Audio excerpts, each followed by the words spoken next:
અને ધ્યાનમાં આવતી વિભિન્ન પ્રકારની બાધાઓ, એ બાધાઓનું ઉપશમન કેવી રીતે થઈ શકે એની પણ આપણે ચર્ચા કરી હતી. અને આપણે ચર્ચા એક પ્રારંભ કરી હતી કે એકાગ્રતા અને ધ્યાનના અભ્યાસમાં એક મોટી બાધા જે આવે છે, જે પ્રારંભથી લઈ અને છેલ્લે સુધી આપણને જે નડે છે, અને જે બાધાના પ્રશમન પછી આપણને ઉચ્ચતમ સ્થિતિ પ્રાપ્ત થાય છે, અને જે પ્રત્યેક ધર્મ, પ્રત્યેક આધ્યાત્મિક માર્ગનું સર્વોચ્ચ શિખર છે, અને તે છે અહંકારિતાનું સર્વનાશ, અહંકારિતાનું સર્વથા નિર્મૂળ કરવું. અને આપણે જોયું હતું કે આ અહંકારિતા રૂપી ખડગ એકાગ્રતા ધ્યાન રૂપી સરિતામાં કેવી રીતે બાધક નીવડે છે, પ્રારંભથી લઈ અને છેલ્લે સુધી. અને આ અહંકારિતાના વિભિન્ન રૂપો છે. અહંકાર અને અહંકારિતા, ઈગો અને ઇગોટિઝમ, ઇગોસેન્ટ્રિસિટી, એ બધા વચ્ચેનો ભેદ આપણે જોવાનો પ્રયત્ન કર્યો. અહમ આપણા જીવન માટે કેટલું આવશ્યક છે આપણી પ્રગતિ માટે, પણ અહંકારિતા આપણા માટે કેટલી બાધક છે એ વિશે પણ આપણે ચર્ચા કરી હતી. અને આ અહંકારિતાના વિભિન્ન રૂપો પ્રગટ થાય છે. એક તો રૂપ આપણે જોયું કે જે અભિમાન અથવા ગર્વના રૂપમાં, જે આપણને ગુરુ પાસે જવા નથી દેતો, જે આપણને કહે છે કે મારે કોઈની કેમ નમન કરવું જોઈએ, ત્યાંથી માંડીને છેવટ સુધી એ જે અહંકાર આપણને નડે છે એની વાત આપણે કરી હતી.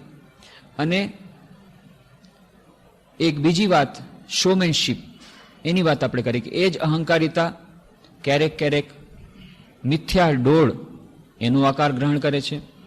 ધર્મનું આચરણ કરવામાં આવે છે તો એ બતાવવા માટે કે અમે કેટલા ધાર્મિક છીએ, અને એના માટેને આપણે ચર્ચા કરી કે કેવી રીતે શોમેનશીપ, કે કોઈ કદાચ 56 ભોગ કરાવે, આરતી કરાવે, ભાગવતની કથા કરાવે, એ વિભિન્ન રૂપોમાં પ્રગટ થાય છે, પણ એમાં સાચી આધ્યાત્મિકતાનો પુટ બહુ ઓછો હોય છે, અને દેખાડો કરવાનો જે પુટ હોય છે એ વધુ હોય છે.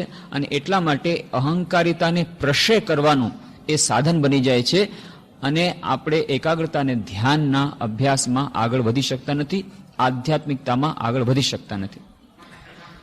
ઉદાહરણ આપ્યું હતું કે કેવી રીતે શ્રી રામકૃષ્ણ ઉદાહરણ આપે છે, કેવી રીતે એક કામવાળી બાઈ બહુ મુશ્કેલથી એણે સોનાની બંગડી કરાવી. હવે એને ઈચ્છા થાય છે બધા જુએ, બધા પ્રશંસા કરે કે આ કેવી સુંદર બંગડી છે. કોઈ જોતું નથી, પ્રશંસા કરતું નથી. છેવટે કંટાળીને એક દિવસે પોતાની ઝૂંપડીમાં આગ લગાડી દે છે. આગ લગાડવાથી બધા ભેગા થાય છે, અને બધાને પછી રડતાળ તકે છે, જુઓ આ મારી ઝૂંપડી બળીને ખાખ થઈ ગઈ, હવે એમાંની કોઈ વસ્તુ બાકી નથી રહી. હું સાચું કહું છું, આ મેં નવી બંગડીઓ કરાવી છે, એના સમ ખાઈને કહું છું કે કોઈ વસ્તુ મારી બાકી નથી રહી. જુઓ, આ નવી બંગડીના સમ ખાઈને કહું છું. અને ત્યારે બધા પૂછે છે, ઓહો, આ તો બંગડી બહુ સરસ છે, ક્યારે કરાવી? ત્યારે માથું કૂટીને, અરે આ જ વસ્તુ જો મને અડધી કલાક પહેલા પૂછી હોય તો આ ઝૂંપડી હું વાળત નહીં. આ સાંભળવા માટે થઈને જ, મારી પ્રશંસા સાંભળવા માટે થઈને મેં મારી ઝૂંપડી બાળી નાખી. આ શોમેનશીપ, આપણી અહંકારિતા વિભિન્ન રૂપોમાં પ્રગટ થાય છે. એ જ અહંકારિતાનું એક અન્ય રૂપ, અને એ છે ક્રોધ. અને ઘણા સાધકોને એ પછી યુવા સંમેલનોમાં જવાનું હોય ત્યાં પ્રશ્નોત્તરી થાય, કે આધ્યાત્મિક શિબિર હોય ત્યાં પણ પ્રશ્નોત્તરી થાય, તો બધી જગ્યાએ આ પ્રશ્ન અચૂક આવે છે કે ક્રોધને કેમ વશ કરવો. ક્રોધ એ પ્રશ્ન સામે આવે છે. આ ક્રોધ એ પણ આપણી અહંકારિતાનું એક રૂપ છે. તો જે દિવસે ક્રોધ આવે તે દિવસે તો કદાચ ધ્યાન અને એકાગ્રતામાં વિક્ષેપ પડે જ છે, પણ ક્યારેક ક્યારેક એની જે અસર એ ઘણા દિવસો સુધી ચાલે છે. પછી એ ભણવામાં કોઈ એકાગ્ર ચિત્ત થતું હોય, એ વિદ્યાર્થીને જો કદાચ ક્રોધ આવ્યો હોય, કદાચ મમ્મી વઢ્યા છે, ક્રોધની લાગણી આવી છે, એ તો કહી શકતો નથી વિદ્યાર્થી, પણ એ જે ક્રોધની લાગણી આવી એને કારણે કોન્સન્ટ્રેશન થતું નથી, એકાગ્રતા થતી નથી ભણવામાં. એવી જ રીતે સાધકને કોઈ પણ રીતે જ્યારે આ ક્રોધની લાગણી ઉદ્ભવી હોય, કાં તો એનું એક્સપ્રેશન થઈ ગયું હોય, ક્રોધનો કંઈક બહાર દેખાવ થઈ ગયો હોય, અથવા તો મનમાં ક્રોધ આવતો હોય, તો પણ એ એકાગ્રતામાં વિક્ષેપ નડે છે. એ આપણા બધાનો જાત અનુભવ છે. ભાગ્યે જ કોઈક એવું હશે કે જેને આ ક્રોધની લાગણી નહીં અનુભવવાની હોય. તો પહેલા તો સૌથી પહેલા આપણે આ વાત યાદ રાખવાની કે ક્રોધ જો આપણને આવતો હોય તો એના માટે આપણે બહુ વધારે ચિંતિત થવાની આવશ્યકતા નથી. પણ એનો અર્થ એ નથી કે આપણે લાયસન્સ પ્રાપ્ત કરી લઈએ ક્રોધ કરવા માટે.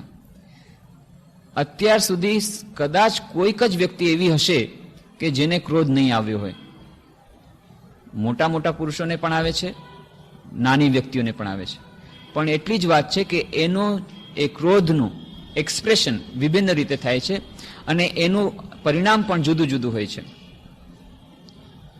શ્રી રામકૃષ્ણના ગુરુ હતા તોતાપુરી. તોતાપુરી અત્યંત એ મહાન સાધક, સિદ્ધ પુરુષ, નિર્વિકલ્પ સમાધિમાં પ્રતિષ્ઠિત એવા શ્રી રામકૃષ્ણને જેમણે અદ્વૈત વેદાંતમાં પ્રતિષ્ઠિત કર્યા, તો એ કેટલા મહાન હશે તોતાપુરી. અને એ જે સખત કઠોર તપસ્યા કરીને એમણે અદ્વૈત વેદાંતની સાધના કરીને મેળવ્યું હતું, એવા એ તોતાપુરી એક દિવસ બેઠા છે અને એ અગ્નિ કરીને બેસતા. એમનો નિયમ હતો કે એ અગ્નિ કરે એની ચારે એ અગ્નિની બાજુમાં ધ્યાન કરે. એક દિવસે કોઈક એક વ્યક્તિ એ અગ્નિમાંથી પોતાની તમાકુ પીવા માટે થઈને એ અગ્નિનો ઉપયોગ કર્યો અને એને કારણે એ જ્યારે તમાકુ લઈ રહ્યો છે અગ્નિમાંથી, એ આગ લઈ રહ્યો છે તમાકુમાં નાખવા માટે, અને ત્યારે જોરથી ભભૂકી ઉઠે છે તોતાપુરી, હે ક્યાં કરતા હે, અને જોરથી વઢવા મંડી ગયા, એ સબ ખતમ કર દિયા, હમારા આગ અપવિત્ર કર દિયા, આ બધી રીતે વઢે છે. આ તરફ રામકૃષ્ણદેવે સાંભળ્યું, એમને સુધી અવાજ પહોંચ્યો કે જોર જોરથી તોતાપુરી કોઈકને વઢી રહ્યા છે અને ગુસ્સાથી લાલ પીળા થઈ ગયા છે. રામકૃષ્ણદેવ તરત જ દોડીને આવે છે, આવીને તાલી પાડવા માંડે છે અને જોરથી હસવા માંડે છે. તોતાપુરી તો બહુ આશ્ચર્યચકિત થાય છે, હે ક્યાં કરતા હે, અરે થોડીક વખત તો પેલા કીધું ને તમે બ્રહ્મ સત્ય જગત મિથ્યા, અને અત્યારે પાછા તમે ગુસ્સે થાવ છો. હું કહું છું આ શું ભગવાનની લીલા છે, વાહ વાહ વાહ, બ્રહ્મ સત્ય જગત મિથ્યા કહેવા વાળા પાછા તમારા માટે આ પાછું સત્ય થઈ ગયું.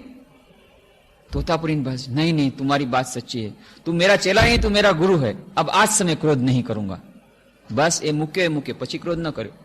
તો આ તો મહાપુરુષો માટે આપણે નિર્ણય કરીએ છીએ આજથી ક્રોધ નહીં કરીએ, આજે જ કદાચ થઈ જાય છે. આટલો જ ડિફરન્સ છે, આટલો જ અંતર છે. પણ ક્રોધ આવે છે બધાને, તોતાપુરીને પણ આવે, પણ એ ધીરે ધીરે સંભાળી લે. કેટલા બધા મહાપુરુષોની એ કહાણી છે. શ્રી રામકૃષ્ણદેવ એના માટે કહેતા, ઉદાહરણ આપતા. એમના શિષ્ય હતા સ્વામી નિરંજનાનંદજી મહારાજ.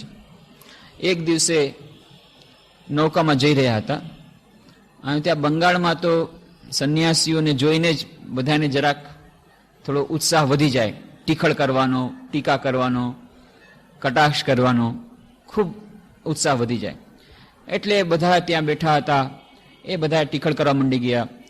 ઓ આ તો રામકૃષ્ણદેવ પાસે જાય છે, અચ્છા રામકૃષ્ણદેવ સાંભળ્યા છે, પરમહંસ બહુ પોતાનું પરમહંસ બતાવે છે, અને ઘણી બધી વાતો, આ જોઈ લીધો, આ બધું ધતિંગ છે, આમ છે, તેમ ઘણી બધી વાતો કહેવા માંડ્યા. પછી નિરંજનાનંદજી મહારાજની તો વ્યક્તિત્વ, વિશાળ વ્યક્તિત્વ, વિશાળ એનું શરીર, ખૂબ પહેલવાન હતા, કુસ્તીગર હતા. પછી એમનાથી રહેવાયું નહીં, ઊભા થઈ ગયા. ઊભા થઈ અને પાણીમાં ગયા અને નાવને ડોલાવા માંડી ગયા કે હમણાં જ બધાને પછાડી દઉં, હમણાં જ બધાને ડૂબાડી દઉં. નાવ જ્યારે ડલવા માંડી ગઈ અને આ લોકો લાગ્યું બસ હવે મર્યા, ત્યારે બધાએ માફી માંગવાની, માફ કરો હવે નહીં કરી. માંડ એ લોકો બચ્યા અને ત્યાં તો પછી બીજે કિનારે પહોંચ્યા. આ વાતની પાછળથી ખબર પડી રામકૃષ્ણદેવને.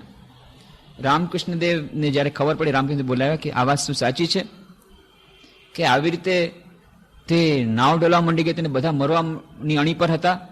તો કે હા, હું શું કરું, તમારા વિશે કે હું કેવી રીતે સહન કરી લઉં.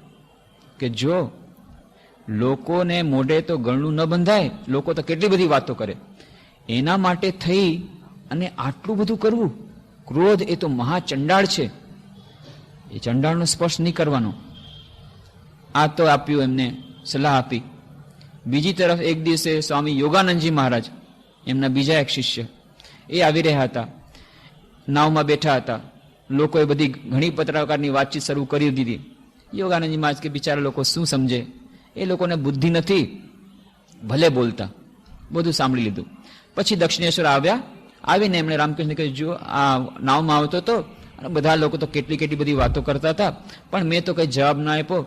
હવે એ લોકોને બુદ્ધિ નથી, ભલે ને બોલે. રામકૃષ્ણ શું કહ્યું? આટલું બધું એ લોકો બોલ્યા ને તું ચૂપચાપ બેઠો રહ્યો? ખબર છે શાસ્ત્રમાં શું કહ્યું છે? શાસ્ત્રમાં કહ્યું છે કે જો ગુરુ નિંદા થાય તો કાં તો એનું માથું કાપી નાખવાનું, અને કાં પછી એ સ્થાન પરિત્યાગ કરી દેવાનો. અને તે ચૂપચાપ સાંભળી લીધું.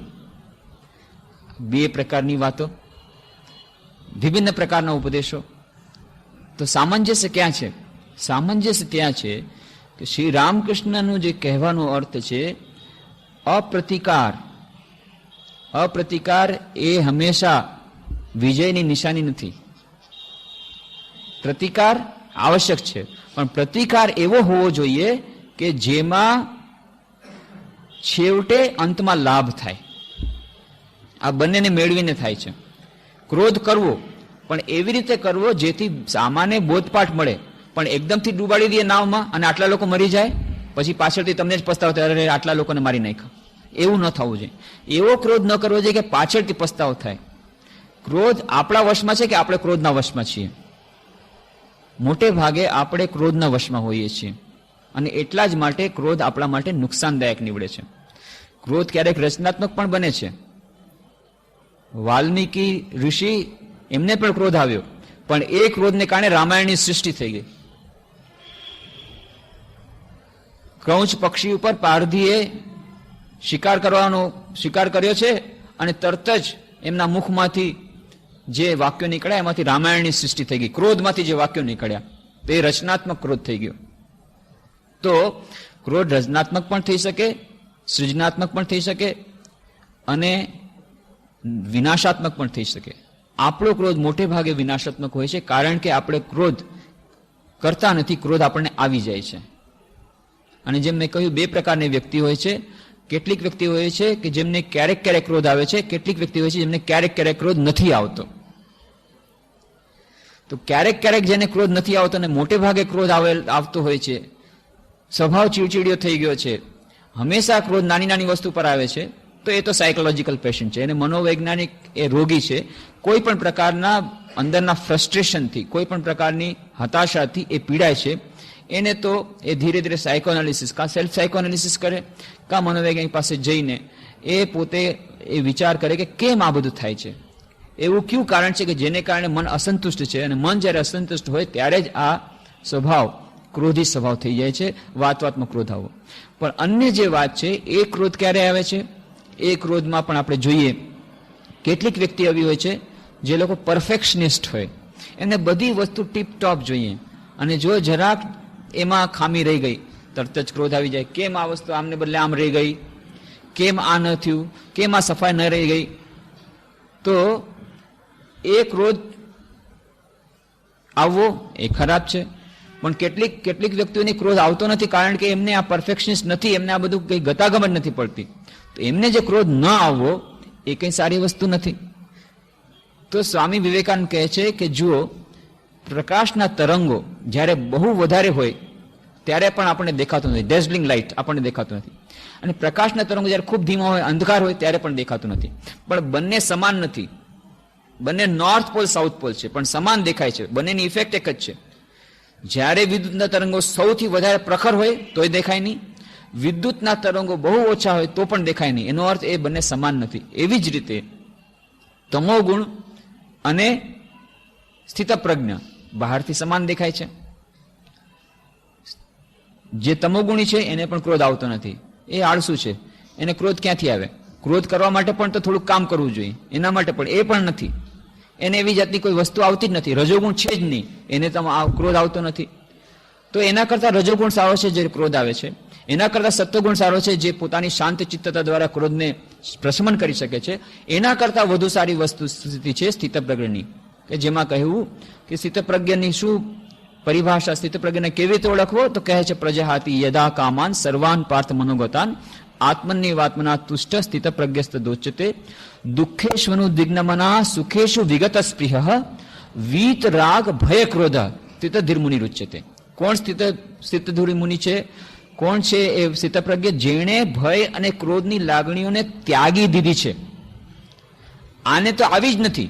જે તમોગુણી છે એને લાગણી આવતી જ નથી. એને આ કઈ ગતાગમન નથી પડતી, એને કઈ પડી જ નથી. ઠીક છે, ટ્રેનમાં ગંદુ પડેલું છે, રસ્તામાં ગંદુ પડેલું છે, ઘરમાં ગંદુ પડેલું છે, બધું ચારે તરફ થાય છે. એને એટલી બધી આળસ છે, એને કોઈ જાતની એ ગતાગમ જ નથી. તો એને ક્રોધ ક્યાંથી આવશે?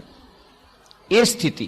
અને સ્થિતપ્રજ્ઞ જે પોતાને એ ક્રોધ આવે છે, ક્રોધને પોતાના સંયમમાં રાખી શકે છે, ક્રોધથી વિચલિત થતો નથી. આ બંને સ્થિતિ બહારથી સમાન દેખાય છે, પણ બંનેમાં જમીન આસમાનનું અંતર છે. નોર્થ પોલ સાઉથ પોલનું અંતર છે. આ આપણે સમજી લેવું જોઈએ. નહીં તો આપણે ક્યારેક કહે છે ઓ ફલાણી વ્યક્તિ તો બહુ સારી હોય ને ક્યારેક ક્રોધ આવતો નથી. તે સારું છે, પણ એ સ્થિતપ્રજ્ઞ છે કે તમોગુણમાં છે એ જોવું જોઈએ. વિશેષ કરીને જે લોકો સેલ્ફ વિલ્ડ પર્સન્સ હોય છે, જે લોકોમાં સ્ટ્રોંગ વિલ પાવર હોય, જે લોકો ધાર્યું કરવાની ઈચ્છા ધરાવતા હોય, જે લોકોમાં ખૂબ ઈચ્છા શક્તિ દ્રઢ હોય, જે લોકો એમ્બિશિયસ હોય, મહત્વાકાંક્ષી હોય, એમને ક્રોધ વધુ આવે છે. જે લોકો ડાયનામિક હોય, જે લોકો વધારે પડતા કાર્યશીલ હોય, જે લોકો વધારે પડતા રજૂગણી હોય, એમને ક્રોધ વધારે આવે છે. તો આ એટલા માટે કહેવામાં આવે છે કે આ ક્રોધ કરવા માટેનું લાયસન્સ આપવા માટેની વાત નથી, પણ ક્રોધ આપણને આવે છે એનાથી આપણે ચિંતિત થવાની વસ્તુ નથી. એનાથી આપણે હજી ઉપર ઉઠવાનું છે. કમસે કમ આપણે એક સ્ટેપ ઉપર ગયા છીએ, તમોગુણમાંથી ઉપર ઉઠ્યા છીએ. સ્વામી વિવેકાનંદ જ્યારે અમેરિકાથી પાછા ફરી રહ્યા હતા ત્યારે સ્ટીમરમાં એમની એક વિદેશી શિષ્યા સાથે વાત થતી હતી અને વિદેશી શિષ્યાએ કહ્યું કે જુઓ, અમારા દેશમાં તમારો દેશ તો કેટલો સારો છે, તમારા દેશમાં કોઈ હિંસા નથી, કોઈ ટ્રામ જલાવવામાં નથી આવતી, ટ્રેનો જલાવવામાં નથી આવતી, કોઈ જાતની ખૂન ખરાબી નથી. અમારે ત્યાં કેટલા બધા મર્ડર્સ પ્રતિદિન થાય છે, કેટલી હિંસા થાય છે, કેટલી બધી એ ક્રોધની જ્વાળાઓ ભડકે છે ચારે તરફ સમાજમાં. તો તમારો સમાજ કેટલો સારો છે. સ્વામી વિવેકાનંદ કહે છે, how I wish my country also would have murders and in my country also the buses would have been burnt. આભા બની જાય છે. શું વાત કરો છો? આવું તો ક્યારેય સાંભળ્યું નથી. Yes, I mean it. Swamiji કહે છે, અરે મારા દેશમાં અત્યારે લોકો સૂતા છે, ઘોર તમોનિદ્રામાં છે, એટલા માટે બસ જલાવવામાં નથી આવતી. પહેલા તે લોકો જાગે, રજોગુણ આવે, જાગશે, એના પછી જાગશે ત્યારે સૌથી પહેલા કંઈક મુશ્કેલી પડશે, કંઈક ખોટી બાબતો થશે, ત્યારે હિંસા કરશે, ક્રોધ આવશે, પછી ક્રોધને સંયમિત કરવા માટેના એ લોકો ઉપાય ગોતશે ને પછી એ લોકોને સત્વગુણ મળશે ને પછી એ લોકો એ સ્થિતપ્રજ્ઞ બનશે. અત્યારે એ લોકો માની બેઠા છે અમે સ્થિતપ્રજ્ઞ થઈ ગયા છીએ. બિલકુલ નહીં. ઘોર તમોગુણમાં છે મારો દેશ અત્યારે. એટલે એનો અર્થ એ નથી કે આપણને લાયસન્સ મળી ગયો કે આપણે દરરોજ બસ અને ટ્રામ જલાવીએ. એ અર્થ નથી. કહેવાનો અર્થ છે, સ્વામીજી કહેવા માંગે છે કે તમોગુણ અને સ્થિતપ્રજ્ઞતા બંનેના વચ્ચેનો ભેદ છે. અને આ જે ક્રોધ છે એ રજોગુણનું લક્ષણ છે. તો તમોગુણ કરતા એક સ્ટેપ તો ઉઠ્યા, પણ એ ઉઠ્યા પછી પણ એનાથી આગળ વધવાનું છે, નહીં તો એ વિનાશાત્મક બને છે. અને એટલે જ ગીતામાં કહ્યું છે કે કામ એશ ક્રોધ એશ રજોગુણ સમુદ્ભવ મહાશનો મહાપાપમાં વિદ્યેન મિહ વૈરિણમ. કામ અને ક્રોધ, કામ એશ ક્રોધ એશ મહાશનો મહાપાપમાં, એ રજોગુણથી સમુદ્ભવ, રજોગુણથી થાય છે. અને મહાશનો મહાપાપમાં, એક તો એનું પેટ કોઈ દિવસ ભરાતું નથી. જેટલું ક્રોધ કરો એટલો ક્રોધ વધુનું વધુ આવતો જાય છે, એ શમતો નથી. એમાં વધુનું વધુ જાણે આગમાં ઘી હોમાતું જાય છે. અને મહાપાપમાં, મહાન પાપ તરફ લઈ જાય છે. એટલા માટે એને મારા શત્રુ જાણ, ઈશ્વરથી વિમુખ કરનારા, ધ્યાન એકાગ્રતાથી વિમુખ કરનારા આ બે પરિબળો છે, આમ કહે છે. અને આ તો એમણે કહ્યું ત્રીજા અધ્યાયમાં. 16મા અધ્યાયમાં કહે છે, ત્રિવિધમ નરકસ્યેદમ દ્વારમ નાશનમ આત્મનઃ કામ ક્રોધસ તથા લોભસ તત્માદેતત ત્રયમ ત્યજેત. આ કામ ક્રોધ લોભ આ ત્રણ નરકના દ્વાર છે, એટલા માટે એને ત્યજી દેવા જોઈએ. તો આવી રીતે વાત કરી. રજોગુણથી જે સમુદ્ભવિત છે, રજોગુણથી જે ઉત્પન્ન છે એવા આ ક્રોધને આપણે છોડી દેવા માટે પ્રયત્ન કરવો જોઈએ. એ તો વાત સાચી છે. પછી એના માટે છોડી દેવા માટે કેવી રીતે કરી શકીએ? પહેલા તો આપણે એક લિસ્ટ બનાવીએ, ક્રોધ કરવાથી શું શું લાભ થાય છે. આપણે પાછલા મહિનામાં કેટલી વાર ક્રોધ કર્યો અને એમાંથી શું શું લાભ થયો ક્રોધ કર્યા પછી, તો તરત જ આપણને એનો જવાબ મળી જશે. સૌથી પહેલા તો કહ્યું કે ક્રોધ આંધળો હોય છે. ક્રોધ આંધળો શું કરવા કીધો? ક્રોધ આંધળો એટલા માટે કીધો કે જ્યારે ક્રોધ આવે છે ત્યારે મનુષ્ય ભૂલી જાય છે કે હું કોના ઉપર ક્રોધ કરું છું અને કઈ પરિસ્થિતિમાં કરું છું, કેવી રીતે ક્રોધ કરું છું, એ ક્રોધનું મારા ચહેરા ઉપર શું પરિણામ આવી રહ્યું છે એ ભૂલી જાય છે. એ ભૂલી જાય છે કે ક્રોધ પહેલા પોતાને બાળે છે અને બીજાને પછી બીજાને બાળે છે, એ ભૂલી જાય છે.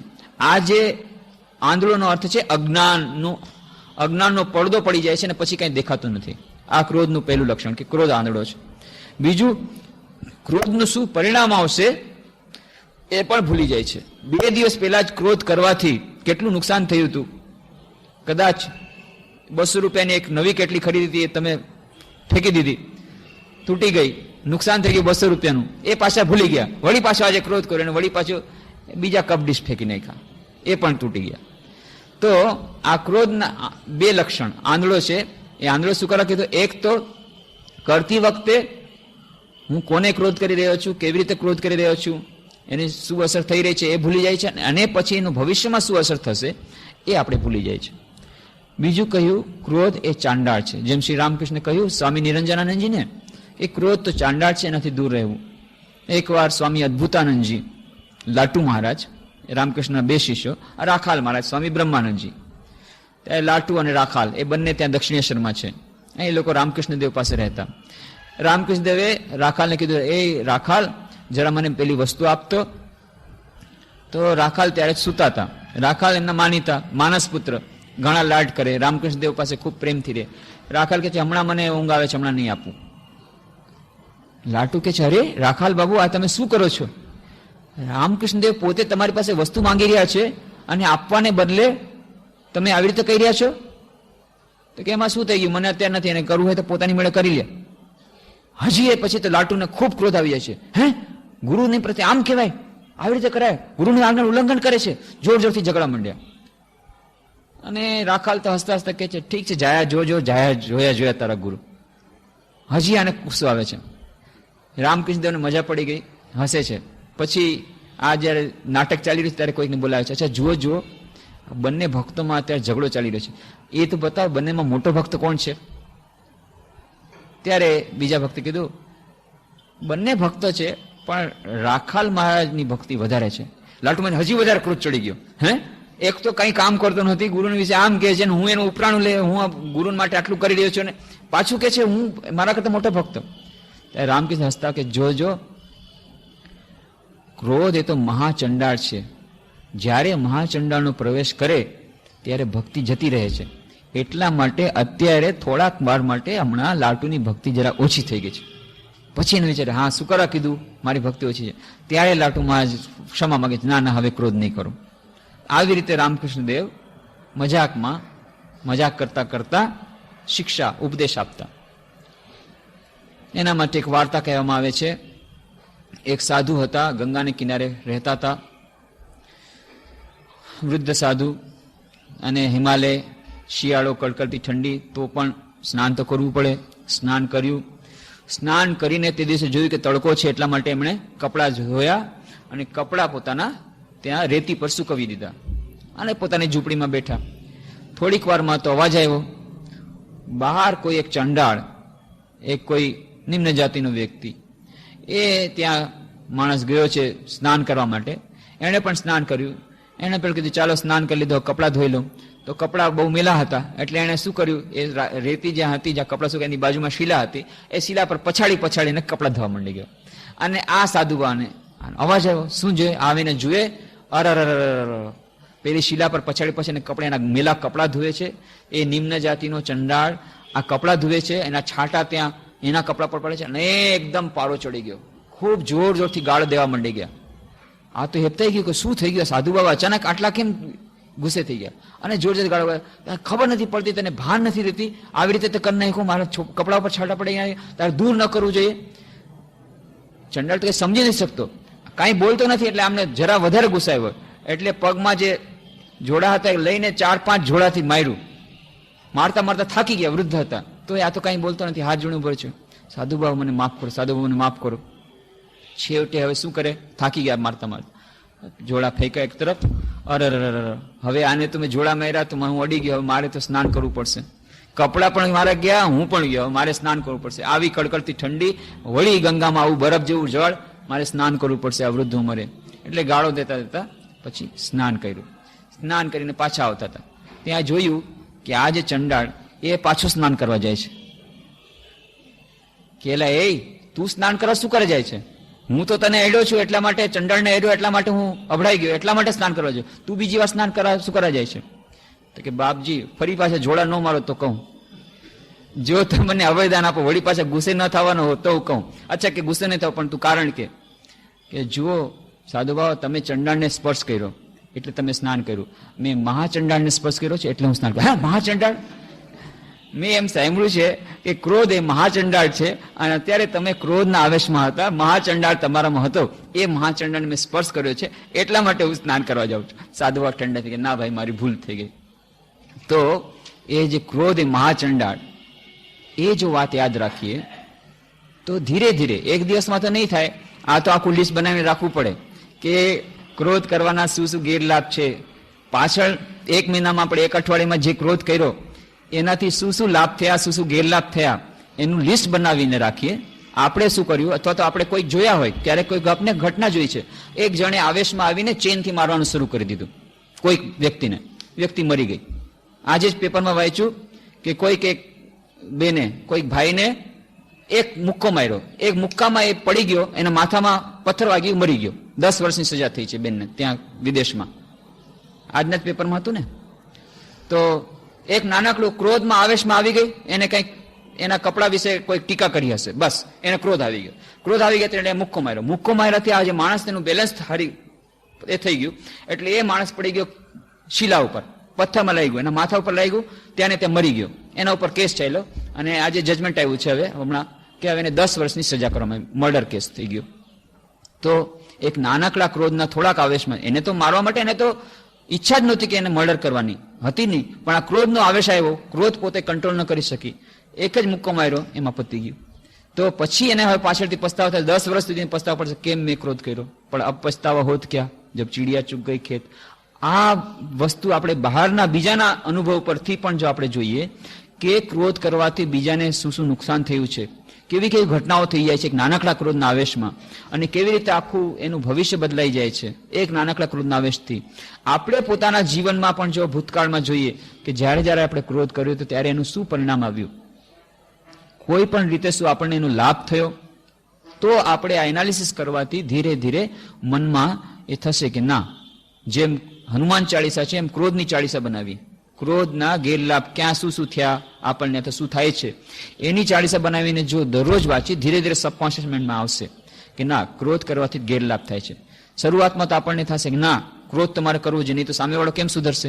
અચ્છા, તમે વિચાર કરો, સૌથી પહેલા તો આપણું આર્ગ્યુમેન્ટ, આપણું મન કહે છે કે જો હું ક્રોધ નહીં કરું તો આ લોકોને કંટ્રોલમાં કેમ રાખીશ, મારા બાળકોને કંટ્રોલમાં કેમ રાખીશ. જો માતા પિતા હોય તો એમ કહેશે, ટીચર હશે એમ કહેશે, ક્રોધ તો કરવો જ જોઈએ, નહીં ક્રોધ કરીએ તો આ લોકો કંટ્રોલમાં કેવી રીતે રહેશે.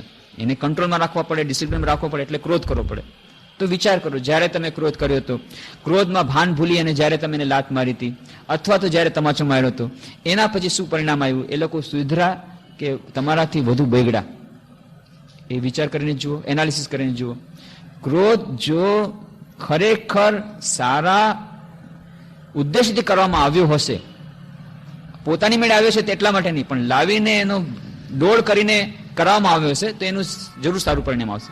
મોટે ભાગે આપણને ક્રોધ આવી જાય છે, આપણે લાવતા નથી, પોતાની મેળે આવી જાય છે, અને ત્યારે ક્રોધના આવેશમાં આપણે એનું પર્સન્ટેજ ભૂલી જાય છે, એનું પ્રપોર્શન ભૂલી જાય છે કે કેટલો ક્રોધ કરવો જોઈએ, કોના ઉપર કરવો જોઈએ, કેવી રીતે કરવો જોઈએ. એની આખી કળા છે ક્રોધની. ક્રોધની કળા જો એક શીખી લઈએ કે ક્રોધ કેટલો કરવો જોઈએ, કોના ઉપર કરવો જોઈએ અને કેવી રીતે કરવો જોઈએ, તો પછી ક્રોધના સારા પરિણામ પણ આવે, રચનાત્મક પણ બની શકે. જેમ આપણે કહ્યું કે એ વાલ્મીકીએ તો રામાયણ ઉત્પન્ન થઈ ગયું, તો ક્રોધના રચનાત્મક પરિણામ ત્યારે આવી શકે કે જે આ કળા આપણને, પણ એ કળા હાંસલ કરવા માટે સૌથી પહેલી આવશ્યકતા છે આપણા મન ઉપર આપણું નિયંત્રણ હોવું જોઈએ.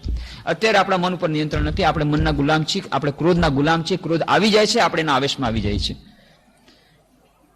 અને મનના ગુલામ છીએ શું કરવા? કારણ કે મન આપણું નિર્બળ છે. મન શું કરવા નિર્બળ છે? કારણ કે દરરોજ આપણે ઉપવાસ કરીએ છીએ, દરરોજ ઉપવાસ કરીએ છીએ. આપણા શરીરને આપણે એક દિવસ બે દિવસ પણ ઉપવાસ થાય તો દુબળું થઈ જાય છે, નિર્બળ થઈ જાય છે. આપણે આ અનુભવ છે, આપણો જાત અનુભવ છે. પણ જેમ આપણા શરીર માટે ખોરાકની આવશ્યકતા છે, એમ આપણા મન માટે પણ ખોરાકની આવશ્યકતા છે. આપણે ભૂલી જઈએ છીએ. ક્યારેક આપણને ખાવાનું ન મળે, બહાર ગામ ગયા હોઈએ, ત્યારે રસ્તામાં મોડું થઈ ગયું તો રસ્તા ઉપર ઠેલામાંથી કંઈક પકડ લઈ લઈએ. ટ્રેનમાં જતા હોય છે, સ્ટેશન પર ખબર છે એમાં ખૂબ ગંદકી છે, એકદમ ખરાબ તેલો આપણો, છતાં પણ કંઈક ને કંઈક ગમે તેવું ખાઈ લે છે. કેમ? જો નહીં ખાઈએ તો શરીર નબળું પડી જશે, વીકનેસ આવી જશે, ન્યુટ્રિશન થોડુંક ને થોડુંક જોઈએ. એટલા માટે ગમે તેવી રીતે ગમે તેવું પણ ખાવાનું આપણે ભૂલતા નથી. ખાવાનું બરાબર, એ જ શારીરિક સ્વાસ્થ્ય માટે, શરીરને સાચવવા માટે આપણે ખોરાક જરૂર લઈએ છીએ, એનું ધ્યાન આપણે રાખીએ છીએ. પણ આપણું મન જે છે એના માટે પણ ખોરાકની આવશ્યકતા છે, એ આપણે ભૂલી જઈએ છીએ. મનનો ખોરાક છે, માનસિક ખોરાક છે, પ્રાર્થના, ધ્યાન, સદગ્રંથોનું વાચન, નિસ્વાર્થ સેવા, બીજા માટેની થોડી સદભાવના, એ જે આપણે જે વસ્તુ આવશ્યક છે. કોઈને પણ પૂછો, આધુનિક માનવની તો આ બસ વાત જ છે, ટાઈમ વેરી ફાસ્ટ, ટાઈમ નથી, બિલકુલ ટાઈમ નથી, લાઈફ ઇઝ વેરી ફાસ્ટ, એના માટે ટાઈમ નથી, સદગ્રંથનું વાંચન હમણાં ટાઈમ નથી. પણ પછી કે છે હવે ડ્રગ્સ લઈ રહ્યા છે, ટ્રેન્ક્યુલાઇઝર લઈ રહ્યા છે, આટલો બધો પૈસો ખર્ચો કરી રહ્યા છે, ઊંઘ આવતી નથી, માનસિક વિકારો માટે થઈને કેટલા બધા સાયકોલોજીસ્ટ પાસે જાય છે, એના માટે આટલો ખર્ચો કરે છે. એના માટે થઈને અમેરિકા જવા માટે થઈને, પોતાના સાયકોલોજીસ્ટને બતાવવા માટે થઈને ટાઈમ મળે છે, પાછળથી ટાઈમ બધો મળે છે. સાયકોલોજીસ્ટને કન્સલ્ટ કરવા માટે ક્યારેક સાયકોલોજીસ્ટ પાસે સિરીઝ ઓફ સિટિંગ કરવી પડે, દિલ્હી જવું પડે, અમદાવાદ જવું પડે, હિપ્નોટિઝમ શીખવા, સેલ્ફ હિપ્નોટિઝમ શીખવા માટે, એ માટે જવું પડે. આ બધું કરવા માટે ટાઈમ પાછળથી મળી જાય છે. પણ શરૂઆતમાં જો આપણે ધ્યાન રાખ્યું હોય, એ જરાક ટાઈમ આપણે થોડોક આપેલો હોય પોતાના મનની કાળજી રાખવા માટે, મનને ખોરાક આપવા માટે, તો આટલો બધો આપણો ટાઈમ જાય નહીં. આપણે ભૂલી જઈએ છીએ કે છેવટે નુકસાન આપણું જ થવાનું છે. જો માનસિક ખોરાક દરરોજ નહીં આપીએ, સદગ્રંથોનું વાંચન થોડું થોડું, ગમે એને કહો સદગ્રંથોનું વાંચન કરવાનું કહ્યું, મારી પાસે તો ઘણા યુવા ભાઈ બહેન આવે છે, તરત જ કહેશે ટાઈમ નથી, બિલકુલ ટાઈમ નથી, હમણાં નહીં, પરીક્ષા હમણાં પરી થઈ જાય પછી, પરીક્ષા પછી તો વેકેશનમાં ફરવા માટે વહી ગયા, એટલે પછી ફરવા માટે ત્યારે તો સવાલ જ નથી. વળી પાછા આવ્યા પછી પાછું કોલેજ શરૂ થઈ ગઈ, સ્કૂલ પૂરી થઈ ગઈ, 12th પૂરી, એટલે કોલેજ શરૂ થઈ ગઈ, કોલેજમાં પછી પાછો ટાઈમ નથી. અને પછી એવી રીતે ગ્રેજ્યુએશન પતી ગયું, પછી કે હવે નોકરી ગોતી છે, હમણાં ટાઈમ નથી. અને પછી નોકરી મળી ગઈ તો પછી કે હમણાં નવી નોકરી છે એટલે હમણાં ટાઈમ નથી. એના પછી લગ્ન થઈ ગયા એટલે બિલકુલ જ ટાઈમ નથી. પછી બાળકો થયા પછી ટાઈમનો સવાલ જ નથી. જેના એડમિશન માટે, એને ભણાવવા માટે ટાઈમ જ નથી. ટાઈમ છેવટ સુધી નથી મળતો. સદગ્રંથોના વાંચન માટે ટાઈમ નથી, ધ્યાન કરવા માટે ટાઈમ નથી, પ્રાર્થના કરવા માટે ટાઈમ નથી. પણ સાયકોલોજીસ્ટ પાસે જવા માટે ટાઈમ છે. 10-12 કલાક માટે થઈને સિટિંગ દેવી પડે સાયકોલોજીસ્ટ પાસે. મનની અશાંતિ થઈ ગઈ છે, મનમાં તરત જ ક્રોધ આવી જાય છે, ઉશ્કેરાટ થઈ જાય છે, તણાવ છે, ટેન્શન છે, કેટલી પ્રકારના રોગો થઈ ગયા, બ્લડ પ્રેશર વધી ગયું, હાર્ટમાં પ્રોબ્લેમ, આ બધા problem mostly psychosomatic diseases. Most of the disease are psychosomatic disease. આજકાલના આધુનિક મનોવૈજ્ઞાનિકો અને ડોક્ટર્સ કહે છે કે જેટલા મોટા ભાગના આપણા રોગો છે એ પ્યોરલી ફિઝિયોલોજીકલ રોગો નથી, સાયકોસોમેટિક ડિઝીઝીસ. એના માટે in tune with the infinite પુસ્તક છે, રાલ્ફ વોલ્ડો ટ્રાઇન, એમણે પુસ્તક લખી છે in tune with the infinite. એમાં એમણે આવી રીતે બતાવ્યું છે કેવી રીતે આપણા મનના રોગોની અસર શરીર પર પડે છે, આપણા મનની અસર શરીર પર પડે છે. મનને જો આપણે બરાબર ન રાખીએ, સ્વસ્થ ન રાખીએ, એને જો રૂગ્ણ કરી નાખીએ દરરોજના ખોરાકના અભાવમાં, તો ધીરે ધીરે શું થાય છે? મન રૂગ્ણ બની જાય છે. અને રૂગ્ણ મન દ્વારા પછી શરીરના રોગો થાય છે. જેમ કે ક્રોધની વાત કરી, તેમણે કહ્યું કે ક્રોધના આવેશથી બ્લડ પ્રેશર વધી જાય છે, એ ડોક્ટર લોકોએ જોયું છે. પછી ઘોડા પર એની અસર કરવામાં આવી. રેડ્ડી સાહેબ કરીને ઘોડાના ચાલક છે, એમણે પોતે એક્સપેરિમેન્ટ કર્યા ઘોડા ઉપર. એમણે કહ્યું કે ઘોડાના ધબકારામાં મિનિટે 10નો વધારો થઈ ગયો. જ્યારે ઘોડાને ક્રોધ આવ્યો ત્યારે મિનિટે 10નો ધબકારો વધી ગયો ઘોડા ઉપર, તો માણસની તો વાત જ જવા દો. પછી બ્રિટિશ મેડિકલ જર્નલમાં ડોક્ટર ચેચારીન, એમણે કેટલીક શોધો કરી. એમણે કહ્યું છે કે વધુ વખત જો ક્રોધ થાય તો પીડિયા રોગ થઈ જાય છે. પછી ક્રોધથી જ્ઞાનતંતુઓને નુકસાન પહોંચે છે, ભયંકર વિષ ઉત્પન્ન કરે છે, અને ઉગ્ર ક્રોધ હૃદય ઉપર પણ અસર કરે છે. ક્રોધી સ્વભાવ ઘણે અંશે જઠરના રોગોને પણ જન્મ આપે છે. આવી રીતે ઘણા બધા એક્સપેરિમેન્ટ કર્યા મોડર્ન સાયકોલોજીસ્ટ, ફિઝિયોલોજીસ્ટ, એ લોકો કહ્યું છે કે most of the diseases are psychosomatic. ઘણા મોટા ભાગના રોગો એ ફક્ત શારીરિક રોગો નથી પણ માનસિક રોગોની સાથે સંકળાયેલા છે. અને માનસિક રોગો એટલા માટે થાય છે કારણ કે આપણું મન રૂગ્ણ છે. આપણું મન રૂગ્ણ એટલા માટે છે કારણ કે આપણે મનને ખોરાક આપતા નથી. મન નિર્બળ બની ગયું છે. એના માટે જો આપણે દરરોજ દૈનંદિન આ ખોરાક આપીએ, ધ્યાનરૂપી ખોરાક, સદગ્રંથના વાચનરૂપી ખોરાક, પ્રાર્થનારૂપી ખોરાક, તો મન ધીરે ધીરે સ્ટ્રોંગ થશે. સ્ટ્રોંગ મન થશે ત્યારે એના ઉપર નિયંત્રણ આવશે. નિયંત્રણ આવશે જ્યારે, ત્યારે જે ક્રોધ અત્યારે આપણને વિનાશ તરફ ધકેલી જાય છે, જે ક્રોધ આપણા શરીરને ખરાબ કરી નાખે છે, શરીરના બ્લડ પ્રેશરને વધારી દે, હાર્ટની ડિઝીઝ કરી દે, કેટલા બધા પોતાના ઉપર પણ ખરાબ અસર પડે, આપણા હ્યુમન રિલેશન ઉપર ખરાબ અસર પડે, માનવીય સંબંધો ઉપર ખરાબ અસર પડે, આજુબાજુના વાતાવરણ ઉપર ખરાબ અસર પડે, સામેની વ્યક્તિ ઉપર જ્યારે ક્રોધ કરીએ એનું તો નુકસાન થાય જ. આવી રીતે જે વિભિન્ન નુકસાનકારક જે ક્રોધ નીવડે છે, એ જ ક્રોધ જો પોતાના મન પર નિયંત્રણ આવે આપણી પાસે ધીરે ધીરે, એ જ ક્રોધ જો રચનાત્મક બને, ક્રોધ ક્યારે કરવો, કોના ઉપર કરવો, કેવી રીતે કરવો, એવું બધું જો આપણી પાસે હોય, એ તો ક્યારે બને કે જ્યારે આપણા મન ઉપર પોતો સંયમ હોય, કંટ્રોલ હોય, આપણું ક્રોધ આપણા કાબુમાં હોય, તો આ ક્રોધ રચનાત્મક બની જાય છે. ફક્ત ક્રોધ જ નહીં, જેટલી પ્રકારના આપણા માનસિક વિકારો છે, કામ, ક્રોધ, લોભ, મોહ, મત્સર, ઈર્ષા, આ બધાને બધા એ મુખ્ય એનું કારણ છે માનસિક રોગ. મુખ્ય એનું કારણ છે મનનું દુર્બળ થઈ જવું. મનનું દુર્બળ થવાનું મુખ્ય કારણ છે આપણે દિવસોના દિવસો, મહિનાના મહિના ઉપવાસ કરીએ જઈએ છીએ, આપણે માનસિક ખોરાક લેતા નથી. માનસિક ખોરાક લેવાની વાત આવે ત્યારે કહે છે ટાઈમ નથી, પણ પાછળથી પછી આના માટે ટાઈમ કાઢીએ છીએ. દવાના ડોક્ટર પાસે જવાની, ટ્રીટમેન્ટ કરાવવાની માટે ટાઈમ કાઢીએ છીએ. પહેલેથી જો થોડુંક પ્રિવેન્ટિવ મેઝર લીધા હોય, prevention is better than cure, તો પહેલેથી જો આપણે થોડીક સાવધાન લીધી હોય, પોતાના મનને સાવચેત રાખવા માટે, પોતાના મનને અરુગ્ણ રાખવા માટે, સ્વસ્થ રાખવા માટે થોડોક પણ સમય જો આપણે આપીએ, તો ઘણા બધા રોગોમાંથી આપણે છૂટી શકીએ છીએ. અને પછી જે ક્રોધની વાત કરી, કે ક્રોધ તો એક જ વાત થઈ, એક ઉદાહરણ તરીકે, તો ક્રોધ આપણા માટે એ આશીર્વાદરૂપ બની જાય જો આવી રીતે નિયંત્રિત હોય તો. કેટલીક વાર એવું થાય છે કે આપણે આટલું બધું સાંભળ્યું કે ક્રોધ તો બહુ જ બુરી ચીજ છે, અને lose everything but don't lose temper, this is the greatest thing to be lost. આ બધી વાત સાંભળેલી છે. Never lose temper. બાકી બધી વાતો તમે ગુમાવી દો. Don't lose temper. તમારા જે મનને ક્રોધથી તમે પરિચાલિત થઈ જશો તો બધું ગુમાવી બેસશો. અને એવા બધા ઇન્સિડન્ટ હોવા છતાં પણ ક્યારેક ક્યારેક આપણાથી ક્રોધ મુકાતો નથી. તો આ ક્રોધ કરવો આવી વખતે જ્યારે ક્રોધ આપણા કંટ્રોલમાં આવતો નથી ત્યારે શું કરવું? કોઈ પણ રીતે કાબુમાં નથી આવતો ત્યારે શું કરવું? એ ક્રોધને આપણે જો ન કરીએ તો એ સારું કે નહીં, એના માટે મોડર્ન સાયકોલોજીસ્ટ ઘણા બધા એક્સપેરિમેન્ટ કરી રહ્યા છે કે ક્રોધ કરવો સારો કે નહીં, ક્યારે ક્રોધ કરવો સારો. એક થોડાક લોકોનું એવું કહેવાનું છે, એ લોકો કહે છે વેન્ટિલેશનિસ્ટ, વેન્ટિલેટ કરવું. વેન્ટિલેટ કરવું એટલે પોતાની લાગણીઓને વ્યક્ત કરી દેવી. તો વેન્ટિલેશનિસ્ટ જેટલા છે થોડાક, એ લોકો કહે છે જો તમે જે ક્રોધની લાગણી કે ગમે એ લાગણી જો તમે વ્યક્ત નહીં કરો તે મનમાં રહેશે અને કોમ્પ્લેક્સ ઉત્પન્ન કરશે. એટલે વેન્ટિલેશનિસ્ટ કહે છે કે તમારે ક્રોધને બહાર પાડી દેવો જોઈએ, જેથી તમે મનમાં કોમ્પ્લેક્સ ન ભોગો અને તમને બીજા માનસિક વિકારો ન થાય. તો એના માટે થઈને પછી ઘણા લોકો એક્સપેરિમેન્ટ કર્યા. તો હોકાન્સન નામના એક વૈજ્ઞાનિક, મનોવૈજ્ઞાનિક હતા, એમણે એક્સપેરિમેન્ટ કર્યું. એમણે જોયું, એમણે નામ આપ્યું એગ્રેસિવ કેથોરિસિસ. એમાં એગ્રેસિવ કેથોરિસિસ શું છે? It is a learned reaction to anger. કે કેવી રીતે ક્રોધનો પ્રતિકાર, કેવી રીતે ક્રોધ વ્યક્ત કરવો, એના માટેની જે ટેકનિક, એનું નામ આપ્યું એગ્રેસિવ કેથારિસિસ. તો આ વિભિન્ન લોકોમાં વિભિન્ન રીતે છે. તો ક્યારે ક્રોધ કરવો, ક્યારે નહીં કરવો, તો એમાં એ લોકોએ એક્સપેરિમેન્ટ કર્યો. કેટલીક વ્યક્તિઓને, કેટલાક માણસોને, પુરુષો પર એક્સપેરિમેન્ટ કર્યો કે એમણે જોયું કે જ્યારે એમણે ક્રોધની લાગણી આવી છે ત્યારે બ્લડ પ્રેશર વધારે છે.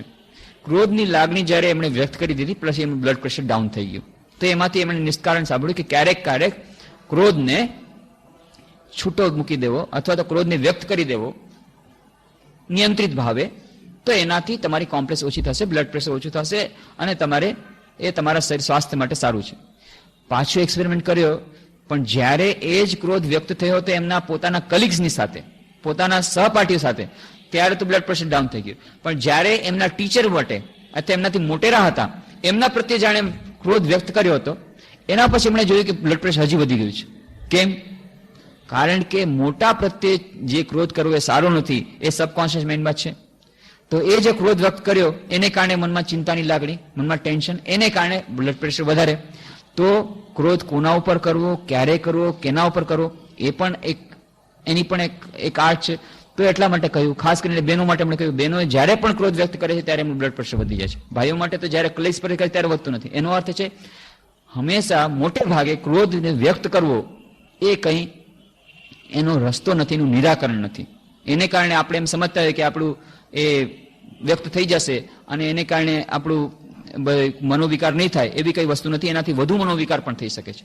કેટલાક કે છે ના, ક્રોધ વિશે જો વાત કરી દો તો તમારી ક્રોધની લાગણી તમે ધીરે ધીરે એ આઉટલેટ એનો થઈ જશે અને ક્રોધની લાગણી. એ પણ જોવામાં આવ્યું, એક્સપેરિમેન્ટ કરીને લોકો જોયું કે ક્યારેક ક્યારેક ક્રોધ મને આવી રીતે આવ્યો હતો, એવી રીતે લાગણી વ્યક્ત કરવા જતા હજી બધું ક્રોધ આવી ગયો. ત્યારે જે ક્રોધની વાત કરતા કરતા જે ભૂતકાળની વાત પાછો ક્રોધ આવી ગયો અને પાછું ટેન્શન બિલ્ડઅપ થઈ ગયું. તો ટેન્શન ઓછું થઈ જાય છે જે ક્રોધની લાગણી વ્યક્ત કરવાથી, અથવા તો ક્રોધની વાતો કરી લેવાથી. એ પણ વાત સાચી નથી. એ પણ એક્સપેરિમેન્ટ એ લોકો કર્યું. ક્યારેક ક્યારેક કોઈ વખતે જ્યારે ક્રોધ બહુ વધારે પડી જાય છે ત્યારે ઘણી બધી જાતના જે ઉપાયો છે, એ ઉપાયોમાં તો ઘણા બધા આપણે ઉપાય જોયા હતા. એક ઉપાય આપણે જે બતાવ્યો હતો, જે મોડર્ન સાયકોલોજીસ્ટ લોકોએ કર્યો છે અને આમ તો ઘણા વર્ષોથી ચાલતો આવ્યો છે, ઘણા વખતથી ચાલતો આવ્યો છે. એ ઉપાય જે આપણે વાત કરી હતી કે જ્યારે કોઈ પણ ઉપાય આપણે માની લો આપણે બધું કર્યું, આપણે આખું હનુમાન ચાલીસા જેમ ક્રોધની ચાલીસા બનાવી, દરરોજ આપણા મન ઉપર કહ્યું, ક્રોધને ઉપર કંટ્રોલ કરવાની વાત કરી, ક્રોધને ધીરે ધીરે આપણે મન ઉપર નિયંત્રણ કરવાની વાત કરી, દરરોજ માનસિક ખોરાક આપ્યો, મન શાંત રહે. પાછલી વખતેની ચર્ચામાં આપણે કહ્યું હતું કે જો સવારના પોરમાં બ્રાહ્મ મુહૂર્તમાં જો સારા વાઇબ્રેશન લઈ લીધા હશે, જો ભગવાનના નામનું અમૃત લીધું હશે, થોડુંક ધ્યાન કર્યું હશે એક કોઈ દિવ્ય આત્માનું, અને જો થોડુંક શાંત ચિત્તતા, જો આપણા મનમાં પ્રશાંતતા જો હશે, તો આખા દિવસમાં જે ક્રોધની લાગણીઓ આવશે એને શમન કરવું આપણા માટે જરાક ઓછું દુષ્કર હશે. અને જો આવશે તો પણ એનું જે પરિણામ એટલું બધું ભયંકર નહીં નીવડે. જો શરૂઆતમાં સવારના પોરમાં, ખાસ કરીને બ્રાહ્મ મુહૂર્તમાં જો આપણે આપણા મનને પ્રશાંત ચિત્ત બનાવી દે, આપણા પ્રશાંત ચિત્ત જો આપણું થઈ ગયું હશે, થોડીક આવી જાતનો ડોઝ, એક શાંત ચિત્તનો ટ્રેન્ક્યુલિટીનો ડોઝ જો આપણે લઈ લીધો હશે ધ્યાન દ્વારા, સદગ્રંથના વાચન દ્વારા, પ્રાર્થના દ્વારા, આખો દિવસ એની એક અસર હેઠળ આ ક્રોધની લાગણીઓને દબાવવાનું આપણા માટે સરળ બનશે. એની વાત આપણે વિસ્તારથી કરી હતી. અને પછી આપણે એક એમરજન્સી મેઝર પણ કહ્યા હતા કે ક્યારેક ક્યારેક એમરજન્સી આવી જાય છે. આ બધું કર્યું પણ એક સ્પર ઓફ ધ મુવમેન્ટમાં એવી રીતની વાત થઈ ગઈ કે બસ અચાનક ક્રોધ ભભૂકી ઉઠ્યો અને ત્યારે તો કે છે બસ મારે ક્રોધ કરવો જ છે. અને ત્યારે તમે મનને સમજાવો છો કે જો ક્રોધ કરવો સારો નથી, હું કાંઈ માનવાનું નથી, મારે ક્રોધ કરવો જ છે. મન કોઈ દિવસ માનતું નથી કે ના અત્યારે ક્રોધ નહીં કરો તો ક્યારે કરું, મારે આ ક્રોધ કરવો એને જસ્ટિફાઈડ લાગે છે. જ્યારે એટલો ક્રોધ આવી જાય છે એને ત્યારે એમ લાગે છે આ મારે માટે ક્રોધ કરવો બહુ જ આવશ્યક છે. ત્યારે મન કોઈ પણ રીતે માનતું નથી કે મારે ક્રોધ ન કરવો. ત્યારે શું કરવું? ત્યારે એના માટે બીજો ઉપાય છે જે બળથી ન થાય, કળથી થાય. તો જ્યારે આપણે વારંવાર મનાવથી નથી માનતો તો કળથી, એટલે કે ટેક્ટફુલી આપણા મનને આપણે સબકોન્શિયસ માઇન્ડને ટેક્ટ કરવું, ટેક્ટફુલી એની સાથે ટ્રીટમેન્ટ કરવાનું. કેવી રીતે? ત્યારે મનને કહેવાનું છે ત્યારે ક્રોધ કરવો છે ને જરૂર કરજે, તારે જેટલો કરવો એટલો કરજે. હા, હવે એને અત્યાર સુધી વાત સાંભળવાને તૈયાર નથી. આપણે જ્યાં કહીએ છીએ જો ભાઈ ક્રોધ નથી કરવો, મારે ક્રોધ કરવો છે, ચૂપ બંધ કર.